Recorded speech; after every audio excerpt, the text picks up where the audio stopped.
Hello बच्चों, कैसे हैं आप सब? बढ़िया। और पढ़ाई वढ़ाई कैसी चल रही है?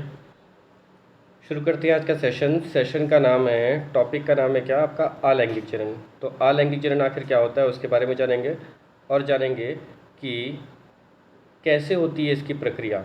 ठीक है, इसके बारे में जानेंगे थोड़ा सा। शुरू किया जाए?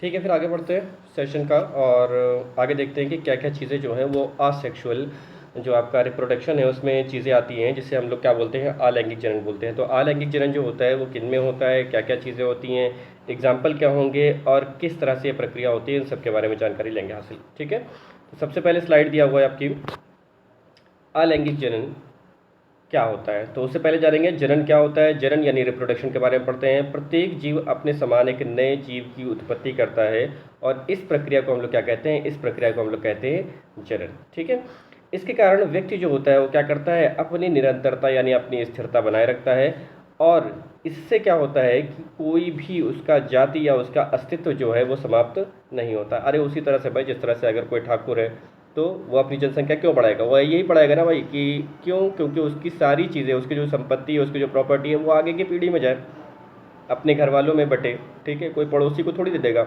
है ना? तो इसी प्रकार से जो जीव होते हैं, जो जानवर होते हैं, वो भी क्या करते हैं? अपनी जनसंख्याओं को बढ़ाते हैं। ठीक है, आगे दिया हुआ है क्या कि जनन जो है वो कितने प्रकार का होता है। तो जनन जो है वो दो प्रकार का होता है। नंबर एक दिया हुआ है कौन सा? अलैंगिक, और दूसरा क्या दिया हुआ है भाई? लैंगिक जनन। ठीक है, समझ में आ रही बात? आगे देखते हैं क्या दिया है। रिप्रोडक्शन जो है वो दो टाइप का होता है। कौन सा होता है? एक असेक्सुअल होता है, और दूसरा होता है कौन सा? सेक्सुअल रिप्रोडक्शन होता है। अच्छी अच्छी से एनिमेशन के माध्यम से आप लोगों को समझाने का प्रयास कर रहे हैं, तो थोड़ा सा आप गौर से पढ़िएगा, ढंग से पढ़िएगा। ठीक है, क्या दिया हुआ है आगे?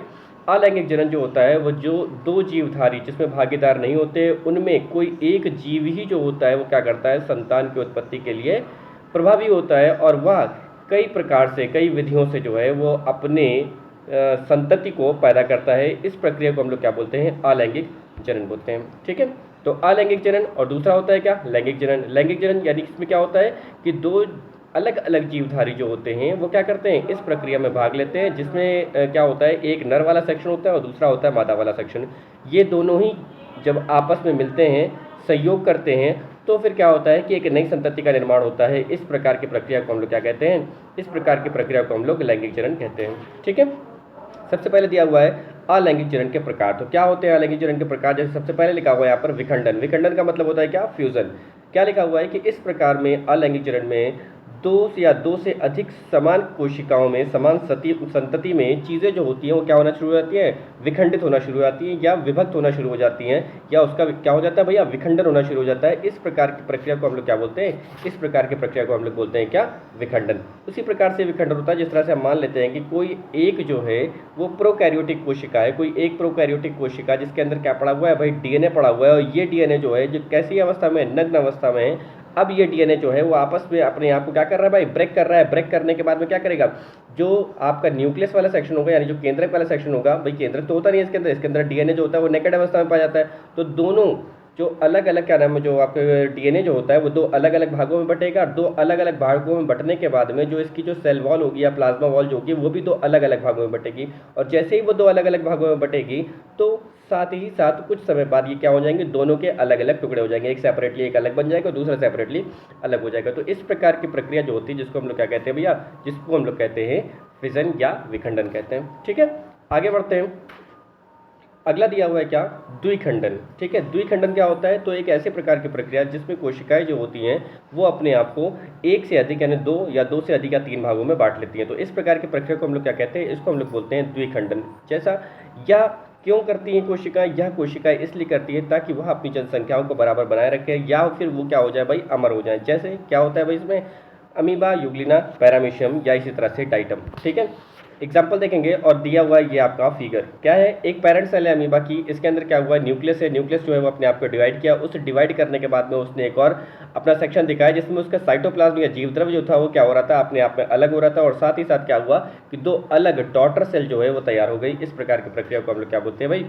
द्विविखंडन कहते हैं। ठीक है, आगे दिया हुआ है बहुखंडन। बहुखंडन क्या होता है, तो इस प्रकार में जनक कोशिकाएं जो होती हैं वो अनेक संतति को उत्पन्न करती हैं और साथ ही साथ क्या होता है कि ये अपनी जनसंख्याओं को बढ़ाता रहता है। जैसे इसका एग्जाम्पल क्या दिया हुआ है, प्लाज्मोडियम। तो प्लाज्मोडियम क्या होता है, जिस तरह से हम लोग को मालूम है कि अगर कोई भी चीज़, अगर कोई भी जो मादा मच्छर जो होता है वो अगर काट लेता है जिसके कारण मलेरिया फैल जाता है, तो मलेरिया जो फैलता है उससे पहले क्या होता है भाई कि प्लाज्मोडियम के छोटे छोटे से जो जीवाणु होते हैं, जो मादा मच्छर जब काटती है ना, काटने के बाद में वो जीवाणु हमारे ब्लड के माध्यम से जो है वो हमारे शरीर का पूरा चक्कर लगाते हैं और चक्कर लगाने के बाद में वो एक ऐसे स्थान पर जाकर के रुकना पसंद करते हैं जहाँ पर उनको भरपूर मात्रा में क्या मिल रहा होता है, पोषण मिल रहा होता है। तो भरपूर मात्रा में पोषण उसको कहाँ पर मिलता है भाई, तो वो उसको मिलता है कहाँ पर, वो उसको मिलता है लीवर में। लीवर क्योंकि ये सबसे अच्छा सोर्स है किसका, विटामिन ए का, तो वहाँ पर जाकर के इनको क्या मिल जाता है भाई, खाना पालन पोषण वाली जगह उनको मिल जाती है सेपरेटली। वो क्या होते हैं वहाँ पर अपना जीवन यापन बढ़िया से करते हैं और जैसे ही जैसे उनकी जनसंख्या बढ़ जाती है, देखिए सबसे पहले यहाँ पे दिया हुआ है ना, साइड में देखिए, आपको लेफ्ट साइड में देखेंगे कि एक कोशिका के अंदर सिर्फ एक ही केंद्रक है, उसके बाद क्या हुआ, उसके अंदर 2 केंद्रक हो गए, फिर उसके बाद उसमें 4 केंद्रक हो गए और उसके बाद क्या हो गया, उसकी जनसंख्या बहुत अधिक हो गई। तो ये अपने आप में इसी तरह से मल्टीप्लाई करते हैं और मल्टीप्लाई करके अपने आप में क्या करते हैं, बहुखंडन करते हैं। ठीक है, तो जैसे जैसे उनकी जनसंख्या बढ़ती जाती है वैसे वैसे आगे का प्रोग्रेस होती जाती है और व्यक्ति जो होता है वो और अधिक बीमार हो जाता है। ठीक है, तो ये कौन सी प्रक्रिया है, ये है बहुखंडन। क्लियर है। आगे दिया हुआ है क्या, आगे दिया हुआ है जिसको हम लोग बोलते हैं खंडन। तो इस प्रकार के जनन में जनक की कोशिकाएं जो होती हैं वो 2 या 2 से अधिक भागों में टूट जाती हैं और प्रत्येक भाग जो है वो एक नई जीव की तरह जो है वो काम करता है। ये उसी तरह से काम करता है जिस तरह से हमारा प्लेनेरिया होता है या फिर हमारा ये स्पाइरोगायरा जो कि ब्रायोफाइटा का एक सदस्य है, जो कि क्या बता रहा है कि एक सेक्शन जो होता है उसी तरह से इसके कई सारे खंड बढ़ जाते हैं। देखिए लिखा हुआ है ना, फ्रैगमेंट 1, फ्रैगमेंट 2, फ्रैगमेंट 3। तो ये सारे फ्रैगमेंट में बढ़ करके, खंडों में बढ़ करके क्या करते हैं, अपने आप में एक नया जीव जो होता है, अपने नई कोशिका जो होती है उसका निर्माण करना शुरू कर देते हैं और अपनी जनसंख्याओं को बढ़ाते रहते हैं। बात समझ में आ रही है। ठीक है, आगे दिया हुआ यहाँ पर क्या, मुकुलन या फिर कहते हैं इसको हम लोग क्या, बडिंग। तो मुकुलन या बडिंग जो कि एक ऐसे प्रकार का प्रक्रिया होती है, ये एक अलैंगिक जनन होता है या अलैंगिक जनन जो होता है मुख्यतः किसमें पाया जाता है भाई, हाइड्रा में पाया जाता है। हाइड्रा एक ऐसे प्रकार का जीव जो कि समुद्री जीव होता है। हम सभी को मालूम है कि हाइड्रा जो होता है जिसके सेक्शन पे यानी जिसकी बॉडी के ऊपर क्या होती है, एक हल्की सी कलीनुमा संरचना निकल आती है जिसको हम लोग बड कहते हैं या कलिका कहते हैं। इसी बड में ही क्या होता है कि एक छोटी सी जो कलिका जो निकलती है वह धीरे धीरे एक बड़ा उभार बनती जाती है और वह उसके बाद में कुछ समय बाद में क्या होता है कि उसमें से दंश कोशिका यानी टेंटिकल्स निकलना शुरू हो जाती है। यही टेंटिकल्स जो होती हैं वो क्या करती हैं, उस क्या बोलते हैं, हाइड्रा को एक नया हाइड्रा कहते हैं ना, कि एक बड़ा हाइड्रा जो होता है यानी पेरेंट हाइड्रा जो होता है वो क्या करता है, एक बेबी हाइड्रा को अपनी बॉडी में से निकालता है। किस माध्यम से निकालता है, तो बडिंग के माध्यम से निकालता है और यही क्या करता है, उसका पालन पोषण करता है। ये देखिए आगे दिया हुआ है यहाँ पर, ये देखिए एक हाइड्रा दिया हुआ है ना, आपके लेफ्ट साइड में बड लिखा हुआ है, वहाँ पे क्या लिखा है, डेवलपिंग बड। यानी अब क्या हो रहा है कि वो बड जो हो रहा है वो क्या हो रहा है, धीरे धीरे डेवलप हो रहा है। फिर उसके बाद क्या होता है, फुल्ली मैच्योर्ड बड। अब क्या हो रहा है, मैच्योर हो गया बड। ठीक है, फिर उसके बाद क्या हो रहा है कि वह जो बड है वो क्या हो रहा है, बड़े वाले बड से क्या हो रहा है, अलग हो रहा है और यंग हाइड्रा जो हो गया वो क्या हो गया भाई, सेपरेट हो गया, अलग हो गया। ठीक है, आगे दिया हुआ है पुनरुद्ध भवन। तो क्या होता है भाई पुनरुद्ध भवन, पुनरुद्ध भवन उसको बोलते हैं भाई जब या तो फिर किसी हाइड्रा के अंदर या तो फिर प्लेनेरिया नाम के जीव के अंदर अगर उनके सेक्शंस को काट दिया जाए, 2 या 3 भागों में काट दिया जाए, तो वो हर एक भाग से एक नया जीव तैयार कर लेंगे। तो इस प्रकार की प्रक्रिया को हम लोग क्या कहते हैं, पुनरुद्ध भवन, या इसको अंग्रेजी में बोलते हैं क्या, रीजनरेशन। बात समझ में आ रही है। तो ये देखिए इसका उदाहरण क्या है सामने आपके, ये है क्या भैया, प्लेनेरिया। प्लेनेरिया के अंदर क्या हुआ, फ्रेगमेंटेशन हुआ। फ्रेगमेंटेशन के माध्यम से क्या हुआ, प्लेनेरिया ने अपने आप को 3 भागों में बांटा और हर एक 3 भाग से, हर एक सेक्शन से क्या हुआ, एक नया प्लेनेरिया तैयार हो गया। तो इस प्रकार की प्रक्रिया को हम लोग क्या बोलते हैं भाई, पुनरुद्ध भवन बोलते हैं। पुनरुद्ध भवन का मतलब होता है एक ऐसा प्रक्रिया जिसमें क्या हो भाई, बॉडी जो हो वो अपने आप को फिर से पूरी तरह से बना लिया। अब इससे संबंधित एक क्वेश्चन आया हमारे दिमाग में। क्वेश्चन ये है कि मानव शरीर का कौन सा ऐसा अंग होता है जो पुनरुद्ध भवन करता है। मानव शरीर का कौन सा ऐसा अंग होता है जो क्या करता है भाई, पुनरुद्ध भवन करता है। तो इसका मतलब जो आंसर है वो हमको क्या करना है भाई, कमेंट बॉक्स में पिन करना है।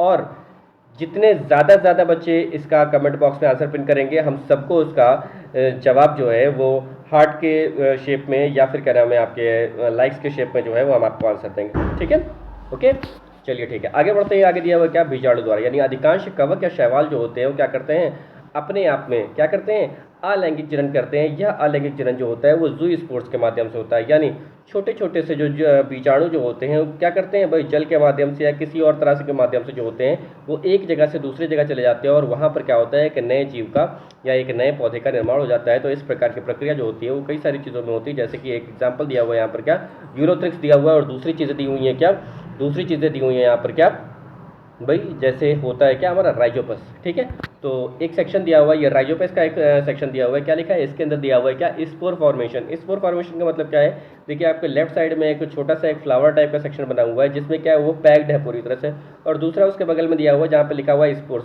अब क्या हुआ है कि वो स्पोरेंजियम जो है, ठीक है, स्पोरेंजियम जो है वो क्या हो गया भाई, वो पूरी तरह से सॉलिड है। इस वाले जहाँ पे स्पोर्स लिखा हुआ है उसकी जो बाहर की लेयर जो है वो क्या हो गई, ब्रेक हो गई, और जैसे ही ये बाहर की लेयर ब्रेक होगी तो क्या हो जाएगा, जो उसके अंदर छोटे छोटे से जो बीजाणु हैं वो क्या होंगे, वो बाहर फैलना शुरू कर देंगे, और जैसे ही वो बाहर फैलेंगे तो क्या होगा भाई, जहाँ जहाँ पे वो छोटे छोटे से बीज गिरेंगे वहाँ पर नया नया राइजोपस जो है वो क्या हो जाएगा, पैदा होना शुरू हो जाएगा। ठीक है, तो ये है आपका कौन सा सेक्शन, ये है आपका अलैंगिक जनन का सेक्शन। आगे हम लोग पढ़ेंगे नेक्स्ट वीडियो में कि लैंगिक जनन जो है वो किसे कहते हैं। तो वीडियो अगर अच्छी लगी है तो वीडियो को लाइक करें, सब्सक्राइब करें, और कमेंट बॉक्स में ज़रूर बताएं कि आपको ये वीडियो कैसी लगी। ठीक है, धन्यवाद।